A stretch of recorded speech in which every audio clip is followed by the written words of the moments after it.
दोस्तों नमस्कार, good morning. मैं हरदयाल सिंह और आप देख रहे हैं गुरु विद्या। और उम्मीद करता हूं कि आप सब लोग बहुत ही अच्छे हैं। और आज हम डिस्कस करने वाले हैं विद्युत चुंबकीय तरंग, जो कि अपना वेव का लास्ट टॉपिक है। और विद्युत चुंबकीय तरंग जो है, इससे काफ़ी क्वेश्चन एग्जाम में पूछे जाते हैं, क्योंकि इसका जो पैटर्न बनता है, इसका जो स्पेक्ट्रम बनता है, उसके यूजेस बहुत हैं डेली लाइफ में। तो आपको ये बहुत अच्छे से समझना है। साथ ही साथ इसके जो यूजेस हैं वो भी हम देखेंगे। तो चलिए वन बाय वन इसका जो पूरा का पूरा स्पेक्ट्रम है वो हम डिस्कस करेंगे। पहले तो ये कि विद्युत चुंबकीय तरंग होती क्या है और ये कैसे पैदा होती है, ये चीज़ समझ लेते हैं। तो चलिए बढ़ते हैं।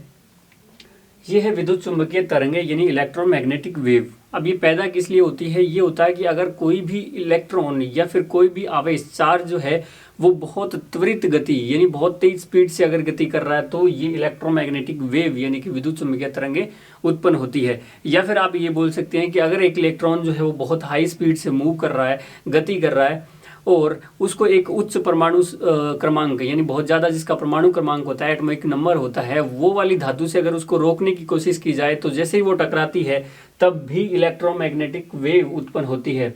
चलिए, उसके साथ ही साथ अगर ऐसी परिपथ में धारा लगातार बदल रही है, ठीक है, अगर जो ऐसी परिपथ है, ऐसी सर्किट के अंदर, उस सर्किट के अंदर अगर करंट जो है वो कंटिन्यूअसली क्या हो रही है, मतलब वेरी कर रही है, बदल रही है, तो क्या होता है, वहां पर भी ये इलेक्ट्रोमैग्नेटिक वेव जो है वो उत्पन्न होती है।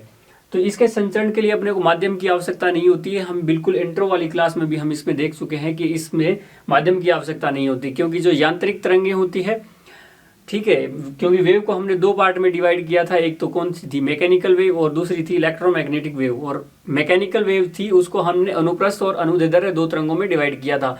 वो वाली जो तरंगे थी उनके लिए माध्यम की जरूरत होती है, लेकिन विद्युत चुंबकीय तरंगे हैं, इनके लिए माध्यम की जरूरत नहीं होती। प्रकाश की जो किरणें होती है, प्रकाश जो होती है, उसकी जो तरंगे हैं वो क्या होती है, विद्युत चुंबकीय तरंग ही होती है, क्योंकि वो भी निर्वात में संचरण कर सकती है। तो आई थिंक ये समझ आया होगा आपको कि ये कैसे पैदा होती है विद्युत। या फिर आप इस लाइन को देखें, आवेश के त्वरित गति के कारण उत्पन्न होती है। एग्जाम में पूछा भी गया है ये क्वेश्चन इस तरह से कि विद्युत चुंबकीय तरंगे किस कारण से उत्पन्न होती है, तो आवेश की त्वरित गति के कारण उत्पन्न होती है। चीजें समझ आई होगी, ठीक है। दूसरा, इनके लिए माध्यम की कोई जरूरत नहीं है, बिना माध्यम के भी ये संचरित हो सकती है। अब देखें यहाँ पे एक चीज, यहाँ पे मैं आपको डायग्राम से शो कर देता हूँ कि जो विद्युत चुंबकीय तरंगे हैं वो होती किस तरह से है और किस तरह से ये गति करती है। तो हमने वैसे तो इसके जो प्रकाश के लिए, लाइट के लिए पढ़ा था, क्योंकि वो भी विद्युत चुंबकीय तरंगे होती है और ये भी विद्युत चुंबकीय तरंगे हैं। तो दोनों का जो डायग्राम है यहाँ पे जो बनने वाला है वो बिल्कुल सेम है। पहला तो ये कि जो डायग्राम बन रहा है इसमें क्या है, ये दो एक्सिस है, एक तो एक्स एक्सिस है और एक वाई एक्सिस है, और ये जो सामने वाली एक्सिस है जेड, ये क्या है 3D में बिल्कुल आपके सामने की तरफ है। अब देखें आप, ये एक्स वाई जेड तीन एक्सिस है, यहाँ पे क्या होगा, कुछ वाइब्रेशन तो इलेक्ट्रिक वाइब्रेशन होंगे और कुछ वाइब्रेशन जो है वो मैग्नेटिक वाइब्रेशन होंगे, यानी कि चुंबकीय कंपन होंगे। अगर यहाँ पे एक चीज नोट करने वाली बात ये है कि ये चीज जो है, ये कंपन जो है वो तो क्या रहते हैं, इलेक्ट्रिक वाइब्रेशन रहते हैं, ठीक है। ये जो कंपन है ये तो इलेक्ट्रिक वाइब्रेशन रहते हैं, लेकिन अगर बात करें अगर हम यहाँ पे लिखें मैग्नेटिक वाइब्रेशन की बात करें, तो जो मैग्नेटिक वाइब्रेशन है वो किस तरह से होगा, वो वाइब्रेशन जो है वो कुछ इस तरह से होगा। अगर ये डॉटेड लाइन आपको दिख रही है तो मैग्नेटिक वाइब्रेशन जो है वो कुछ इस तरह से होगा, और ये एक दूसरे के कॉम्प्लीमेंट्री हम बोल सकते हैं। कहने का मतलब कॉम्प्लीमेंट्री का ये है कि अगर एक जगह विद्युत अपना इलेक्ट्रिक क्षेत्र बन रहा है, कहीं पे भी अगर विद्युतीय क्षेत्र बन रहा है, तो वो अपने आप क्या करेगा, इन सिग्नल को पैदा कर लेगा, मतलब चुंबकीय क्षेत्र भी उत्पन्न कर लेगा, ठीक है। और ये जो है वो क्या है, परपेंडिकुलर है। ये वाली जो डायरेक्शन हम शो कर रहे हैं, येलो वाली, ये बिल्कुल आपके सामने इस तरह से है, ठीक है, और ये जो है वो बिल्कुल वर्टिकल है। ये चीज क्लियर हुई आपको? अब अगर कहीं पे भी इलेक्ट्रिक क्षेत्र है यानी विद्युत क्षेत्र है, तो वो क्या करेगा, चुंबकीय क्षेत्र को उत्पन्न करेगा, और कहीं पे भी अगर चुंबकीय क्षेत्र है तो वो क्या कर लेगा, इनको विद्युत जो क्षेत्र है इनको भी उत्पन्न कर लेगा। ये बिल्कुल स्ट्रेट है, ये जो लाइनें हैं ये बिल्कुल स्ट्रेट है इस तरह से।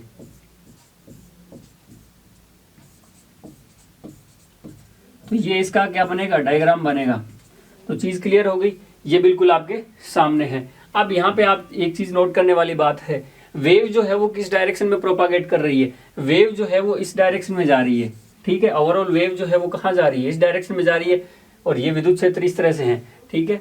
तो ये वेव जो है वो इस डायरेक्शन में जा रही है। कंपन कौन सी डायरेक्शन में हो रहा है, तो विद्युत चुंबकीय कंपन यानी इलेक्ट्रिक वाइब्रेशन जो है वो ऊपर की तरफ हो रहा है। इलेक्ट्रिक वाइब्रेशन, विद्युत चुंबकीय तरंग, ये क्या है, इस डायरेक्शन में हो रहा है, ठीक है। वेव आपकी इस डायरेक्शन में प्रोपागेट कर रही है। साथ ही साथ अगर आप बात करें चुंबकीय क्षेत्र की, तो ये जो चुंबकीय कंपन है ये कौन सी डायरेक्शन में हो रहे हैं,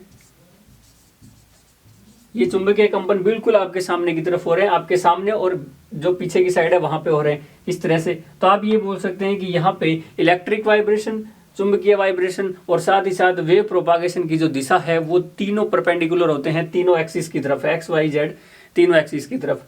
तो ये थी अपनी विद्युत चुंबकीय तरंगे, और ये जो है सेम किसके लिए होती है, प्रकाश के लिए, क्योंकि वो भी विद्युत चुंबकीय तरंग है। अब चलिए इसके स्पेक्ट्रम की बात कर लेते हैं, इसके स्पेक्ट्रम में कौन कौन से किरणें होती है। देखिए ये आपके सामने है विद्युत चुंबकीय तरंगों का स्पेक्ट्रम यानी इलेक्ट्रोमैग्नेटिक वेव स्पेक्ट्रम।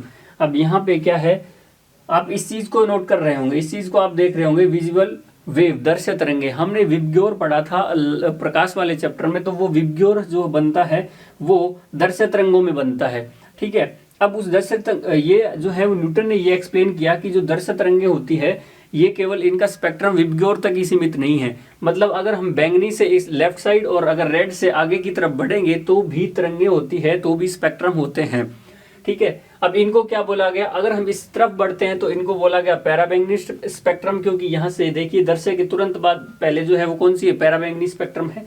और अगर हम उससे आगे बढ़ेंगे तो उनको बोला गया अवरक्त स्पेक्ट्रम। तो देखिए ये है अवरक्त विकिरण। तो चलिए 1 बाय 1 हम यहाँ से स्टार्ट करते हैं और इसको देखते हैं कि कितनी तरंगे हैं। टोटली यहाँ पे आपके पास कितनी तरंगे हैं, 8 तरंगे दिखाई गई हैं। पहली है कॉस्मिक रेज, या फिर इनको बोला गया है अंतरिक्ष किरणें, और इनकी खोज जो है यहाँ पे मिलिकन नामक एक वैज्ञानिक ने करी। तो चलिए गामा रेज जो है वो क्या होती है, ये आपके बैकुरल ने खोज करी थी इसकी, और जो रेडियो एक्टिव पदार्थ होते हैं उनसे ये उत्सर्जित होती है। और आपको पता है कि हेनरी बैकुरल जो है वो इसी से रिलेटेड है, ठीक है। इनको बैकुरल किरणें भी बोला जाता है। आगे बढ़ते हैं तो एक्स किरणें हैं, यानी एक्सरे आपने पढ़ा होगा, और एक्सरे जो है वो काफी यूज होता है मेडिकल साइंस में, तो ये काफी इंपॉर्टेंट बनता है। और रोंजन नामक एक वैज्ञानिक ने इसकी खोज करी है। जो रेड पेन से यहाँ पे लिखे गए हैं ये इनकी खोजकर्ताओं के नाम है। अल्ट्रावायोलेट रेज, इनका जो खोज है वो रिटर नामक वैज्ञानिक ने करी। उसके बाद विजुअल वेव आती है, इनको आपने बहुत अच्छे से पढ़ रखा है, क्योंकि इसके अंदर ही क्या होते हैं, विबग्योर जो 7 पैटर्न बनते हैं, और एक इसका भी एक क्या होता है, स्पेक्ट्रम होता है। उसके बाद उससे आगे बढ़ते हैं तो ये है इंफ्रारेड यानी अवरक्त किरणें, और इनकी जो खोज करी गई है वो हर्सेल नामक वैज्ञानिक ने करी है। तो उसके बाद अगर आगे बढ़ते हैं तो ये है माइक्रोवेव या फिर सूक्ष्म तरंग, इनकी खोज जो है वो हर्ट्ज नामक एक वैज्ञानिक ने की। उसके बाद रेडियो वेव्स आती हैं लास्ट में, और ये क्या है, मार्कोनी ने इसकी खोज करी है। अब आप देखिए कि वेवलेंथ जो है वो क्या कौन सी डायरेक्शन में बढ़ेगी, तो अगर हम लेफ्ट टू राइट जाते हैं, ठीक है, लेफ्ट टू राइट इस मतलब कॉस्मिक रेज से अगर रेडियो वेव की तरफ जाएंगे तो वेवलेंथ इंक्रीज होगा। तो आप यहाँ से सीधा सीधा बोल सकते हैं कि सबसे ज्यादा वेवलेंथ जो है वो किसकी होती है, रेडियो वेव्स की होती है, क्लियर हुआ। और सबसे कम जो है वो किस में होती है, कॉस्मिक वेव में होती है। लेकिन इसका अगर अपोजिट करें, राइट टू लेफ्ट अगर चले, यानी कि अपने रेडियो वेव से कॉस्मिक वेव्स की तरफ आए, तो क्या होगा, लैम्डा यानी कि तरंग दैर्ध्य जो है वो तो क्या ही घटती जाएगी, लेकिन आवर्ती, ऊर्जा और भेदन क्षमता, ये तीनों चीज क्या होगी, बढ़ेगी। ये क्लियर हुई। तो अगर आपसे एग्जाम में पूछा जाए कि ऐसी तरंगे कौन सी है जिनकी भेदन क्षमता जो है वो सबसे ज्यादा होती है, तो आप बिल्कुल देख पा रहे हैं कि इस तरफ जाएंगे तो क्या होगा, भेदन क्षमता बढ़ेगी। और सबसे लास्ट में कौन सी है, कॉस्मिक रेज है, अंतरिक्ष किरणें हैं, तो इनकी भेदन क्षमता जो है वो सबसे ज्यादा होती है। चलिए ये स्पेक्ट्रम समझ आया। अब हम क्या करेंगे, इनको 1 बाय 1 पढ़ेंगे और इसके यूजेस क्या है वो भी देखेंगे। तो चलिए बढ़ते हैं आगे। इससे पहले जो है कुछ इंपॉर्टेंट चीजें ये कि लेजर तरंग जो होती है, लेजर जो लाइट होती है वो तरंग भी क्या होती है, विद्युत चुंबकीय तरंगे होती है, ठीक है। और साथ ही साथ ये कि अल्फा बीटा, अब गामा तो हमने इसमें पढ़ लिया, इस स्पेक्ट्रम में गामा किरण तो है लेकिन अल्फा और बीटा नहीं है। इसका मतलब अल्फा और बीटा जो है वो विद्युत चुंबकीय तरंग नहीं है। ध्वनि तरंगे आपको पता है अनुदैर्ध्य तरंगे होती है, यांत्रिक तरंगे होती है, संचरण के लिए माध्यम की आवश्यकता होती है, ठीक है। एनोड कैथोड रे, ये सारी जो किरणें होती हैं ये विद्युत चुंबकीय तरंगे नहीं होती, इसलिए ये निर्वात में गति नहीं कर सकती। ठीक है, इसका तो आपको पता है। लेकिन अल्फा किरणें और बीटा किरणें, साथ ही एनोड और कैथोड किरणों के लिए भी आप ध्यान रखें कि ये बिना माध्यम के संचरण नहीं कर पाएगी। क्लियर हुआ? अब बढ़ लेते हैं आगे, और सबसे पहला है अपना कॉस्मिक रेज। अब देखिए कॉस्मिक रेज के लिए क्या हमने देखा था कि ये कॉस्मिक रेज जो है वो उनकी ऊर्जा, आवर्ती और भेदन क्षमता ये सबसे ज्यादा होती है, लेकिन वेवलेंथ जो है वो सबसे कम होता है। तो ये चीज आपको उस स्पेक्ट्रम से भी पता चल गई, तो रटने की कहीं जरूरत है ही नहीं अगर आपको वो स्पेक्ट्रम याद है तो। ठीक है, अब आगे बढ़ते हैं। नेक्स्ट अपना है गामा रेज। अब हमने पहले ही हम ये चीज डिस्कस करी कि ये रेडियो एक्टिव जो पदार्थ होते हैं उन्हीं से ये निकलती है, और यही क्या करते हैं, उत्सर्जित करते हैं रेडियो एक्टिव पदार्थ। अब हेनरी बैक्यूरेल जो है वो इसी से रिलेटेड है। रेडियो एक्टिव जो साइंस थी अपनी, मॉडर्न साइंस बोलते हैं उसको, तो हेनरी बैक्यूरेल किरणें भी बोलते हैं इनको। ठीक है, ये क्या है, बैक्यूरेल किरणें भी इनको बोला जाता है। साथ ही साथ इसकी जो चाल होती है, इसकी जो वेलोसिटी होती है गामा किरणों की, वो प्रकाश की वेलोसिटी के बराबर होती है। क्लियर हुआ? उसके बाद इसका जो यूज है वो इम्पोर्टेंट है, और यूज किया जाता है कैंसर के उपचार में। चीजें क्लियर हो गई? ठीक है, तो आपको यूजेस जो है इन पे थोड़ा सा ध्यान देना है और अच्छे से इसको पढ़ना है। एक्स किरणों के बारे में आप अच्छे से जानते हैं, जब भी आप कहीं पे भी जाते हैं हॉस्पिटल वगैरह में, तो आपको पता है कि एक्सरे एक मतलब नॉर्मल सी चीज है। अगर हड्डी वगैरह में फ्रैक्चर हो जाते हैं तो वहां पे क्या किया जाता है, एक एक्सरे किया जाता है जो क्या करता है, उसको दिखाता है। तो अगर हम बोले कि चिकित्सा क्षेत्र में जो शरीर के आंतरिक भाग जो है उनके चित्र के लिए क्या किया जाता है, एक्स रेज का यूज किया जाता है। हालांकि एक्स रे जो है इसकी ज्यादा मात्रा शरीर के लिए हानिकारक भी हो सकती है। ठीक है, इसके लिए क्या किया जाता है, आपने देखा होगा कि जब एक्सरे जो करता है वो क्या करता है, एक अलग से चैम्बर में रहता है ताकि उस तक रेडिएशन जो है वो पहुंच ना पाए। क्लियर हो गई चीजें? और साथ ही साथ ये एग्जाम में क्वेश्चन भी आया हुआ है कि क्रिस्टल की आंतरिक संरचना के लिए किस तरह के जो किरणें होती हैं उनका यूज किया जाता है, तो वहां पे भी एक्स किरणों का ही यूज किया जाता है। ठीक है, ये तो आपको पता है। साथ ही साथ इसको भी आप ध्यान रखें। और जो एक्सरे वाली जो डिपार्टमेंट होता है जहाँ पे एक्सरे किया जाता है उसको रेडियोग्राफी या रेडियो, ठीक है, इसको क्या किया जाता, रेडियोग्राफी बोलते हैं। ठीक है, एक्सरे करना क्या होती है, रेडियोग्राफी होती है। अब देखें, इनको रोंजन किरणें भी बोलते हैं क्योंकि रोंजन ने इसको खोजा था। नेक्स्ट है अपना फोर्थ अल्ट्रा वायलेट या फिर पैराबैंगनी किरणें। आपने देखा होगा कि ये किरणें भी हमारे शरीर के लिए नुकसानदेह होती है और कैंसर का भी कारण बन सकती है। इसके साथ ये किरणें जो है वो ओजोन परत द्वारा अवशोषित की जाती है, लेकिन उसमें डिप्लीशन होने के कारण, उसमें कुछ क्षय होने के कारण ये हमारे पृथ्वी तक भी पहुंच पा रही है। ठीक है, जिसके कारण काफी सारे रोग जो है वो पैदा हो रहे हैं। तो आपको पता है अल्ट्रा वायलेट किरणों के बारे में अच्छे से। और साथ ही साथ ये आंखों और त्वचा के लिए क्या है, हानिकारक है। 93% भाग जो होता है इसका वो तो ओजोन परत अवशोषित कर लेती है, लेकिन कुछ पार्ट जो है वो हम तक पहुंच पाता है। अब देखिए इसका यूज जो है वो कहाँ पे किया जाता है, यूज किया जाता है पानी के शुद्धिकरण में, या फिर धुंधले जो चित्र होते हैं उनको स्पष्ट देखने में हम पैराबैंगनी किरणें या फिर अल्ट्रा वायलेट रेज जो है उनका यूज करते हैं। ठीक है, यूजेज अच्छे से पढ़ें। अब देखिए साहब, विजुअल रेज दर्शक तरंगे जो होती है वो क्या है। अब जैसे ही हमने आगे बढ़े थे तो ये थे अपने दर्शक तरंगे। इसकी व्याख्या जो है वो न्यूटन ने करी थी, और न्यूटन ने ये बताया था कि ये रेड कलर से आगे अगर बढ़ते हैं तो अवरक्त तरंगे आती है, और वॉयलेट से पीछे की तरफ आते हैं तो पैराबैंगनी यानी कि अल्ट्रा वायलेट रेज आती है। लेकिन आप ये देखें कि इसकी जो परास है वो क्या है, 4000 से 8000 के बीच में है। मतलब ये 4000 से शुरू होता है और दर्शक जो परास है वो कितनी पे खत्म होगी, 7800 या फिर 8000 पे ये खत्म हो जाएगा। अब देखिए कि ये विबग्योर वाला पैटर्न यहाँ पे है, विबग्योर। क्लियर हुआ, ये विबग्योर वाला पैटर्न है, और इसकी वेवलेंथ जो है वो यहाँ पे लिखी हुई है। सारी की सारी यूनिट्स जो है वो किस में है, एंगस्ट्रॉम में है। ये क्लियर हो गया आपको। तो इसके कारण ही हमें क्या होती है, चीजें दिखाई देती है, और हमारी आंखें जो है वो इसी पैटर्न के ही लिए ही क्या होती है, सुगराई होती है और इन्हीं के प्रति संवेदनशील होती है। ये चीजें अल्ट्रावायलेट या फिर इंफ्रारेड किरणें जो होती है वो हम नहीं देख पाते क्योंकि आंखें इनके लिए संवेदनशील नहीं होती। तो इसके बारे में, विजुअल रेज के बारे में तो हम बहुत अच्छे से पहले भी पढ़ चुके हैं, तो ये चीजें आपको अच्छे से क्लियर है। अब देखिए अवरक्त तरंगे जो होती है, इंफ्रारेड वेव जो होती है, ये क्या है। इंफ्रारेड वेव जो है ये इसका जो यूज है वो किस में किया जाता है, एक तो सुदूर संवेदन में, यानी रिमोट सेंसिंग जो यूनिट होती है, रिमोट सेंसिंग जो डिवाइस होती है, उसमें क्या किया जाता है, आपके अवरक्त किरणों का या फिर इंफ्रारेड वेव जो होती है इनका यूज किया जाता है। और रिमोट कंट्रोल में भी इसका यूज किया जाता है और शरीर के तापन में। ये क्वेश्चन आया हुआ भी है एग्जाम में कि रिमोट कंट्रोल में कौन सी तरंगे जो है वो यूज किया जाता है। अब इसमें आपको थोड़ा सा ऑप्शन पे ध्यान रखना है कि एक आप पढ़ रहे हैं अवरक्त तरंगे जो है वो रिमोट कंट्रोल में यूज आ रही है, एक आगे भी पढ़ेंगे रेडियो वेव, वो भी रिमोट कंट्रोल में यूज की जाती है।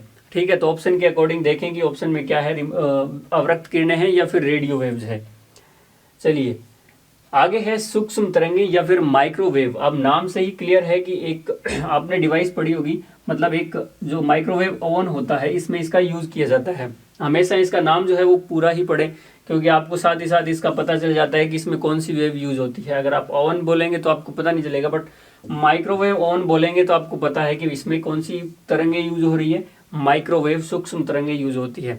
साथ ही साथ जो बीम वेपन बनाए जाते हैं, यानी कि शत्रुनाशक हथियार बनाए जाने में, और जो भाभा एटॉमिक रिसर्च सेंटर है उसने बनाया भी है किसका यूज करते हुए, माइक्रोवेव या फिर सूक्ष्म तरंगे यूज करते हुए। चलिए टीवी के प्रसारण में भी हम किसका यूज करते हैं, माइक्रोवेव्स का यूज करते हैं।